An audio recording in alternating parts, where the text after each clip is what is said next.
Hey team, welcome to the channel. Today we're going to look at something fundamental to budgeting, understanding fixed versus variable costs.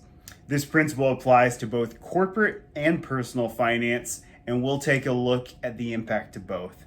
If you're new to the channel, make sure to subscribe and smash that like button below until your thumb transforms like mine. That said, let's hop into it.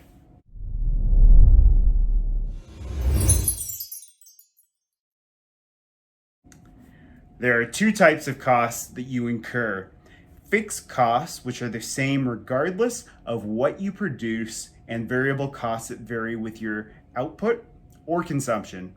Let's start with fixed costs.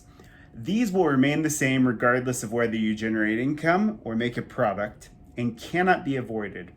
Think about rent, leases, and in the case of businesses, salaried wages. Variable costs are costs that are associated with the number of goods or services produced or a rate of consumption. For a business, this would include material costs, production costs, maintenance, and so on. In your personal finances, could be dining out or gas to a certain extent. In creating a simple budget, you need to understand what fixed and variable costs you incur. For variable costs, you need to know what your key drivers are and clearly state and understand them. Let's jump on the computer and see some examples. Okay, for our corporate finance example, we'll pretend that we are a company that makes stand-up staplers. And in our stapler company, we want to look at what we have as our variable costs and then also our fixed costs, remembering the definitions that we just discussed.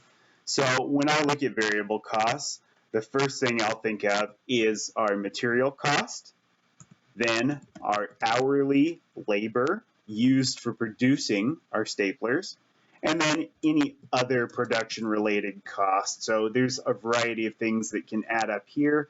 This can include utilities, freights, maintenance, operating consumables, anything like that.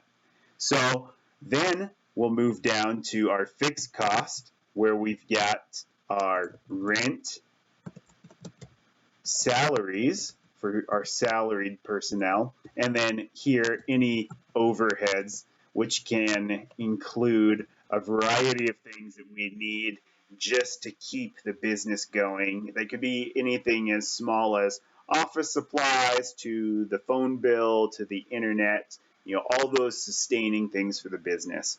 So let's make a few assumptions here, and then we'll see what this does with our cost structure. So I'm going to add in the revenue component, and I'm going to assume that we make $10 per unit on our staplers. We'll assume that we have a material cost of $3 per stapler, an hourly wage of $1.50, and then other production costs of only 50 cents per unit. So when I sum those up, we've got $5 in variable cost. And so then when I want to find out what my operating margin is here, I'm going to say, okay, we've got the 10 minus the 5, and so that gets us $5 per unit.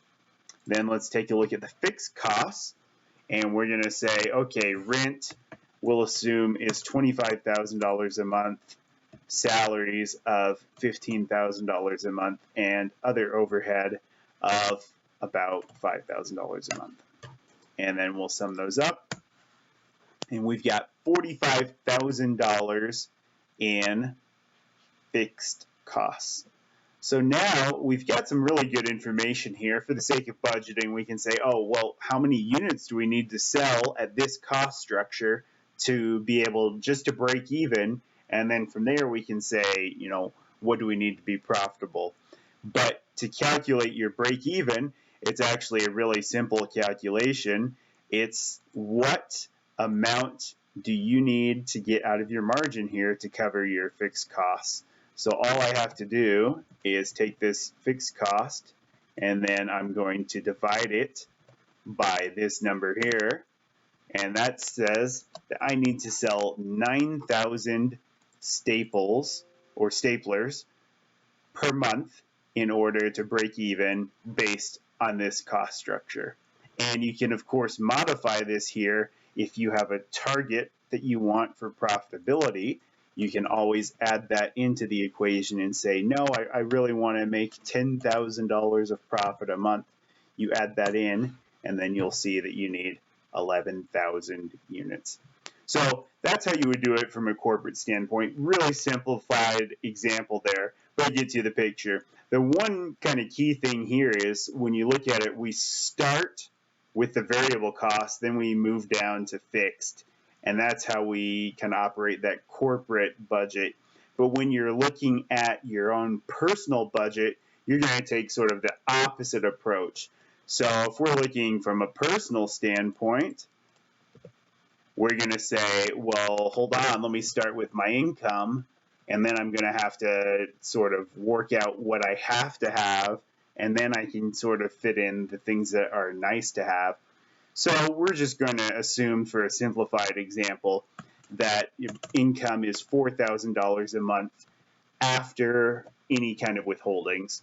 So this would be your taxes, medical insurance, anything that comes directly out of your payroll. So this is your real net income that you get into your bank account. So we'll assume that at 4,000. So then here on the personal side, we're going to start with the fixed cost. So we're going to say rent or a mortgage if you have one instead. And we'll say rent is $1,300 a month for the apartment. Then what else do we have that's fixed?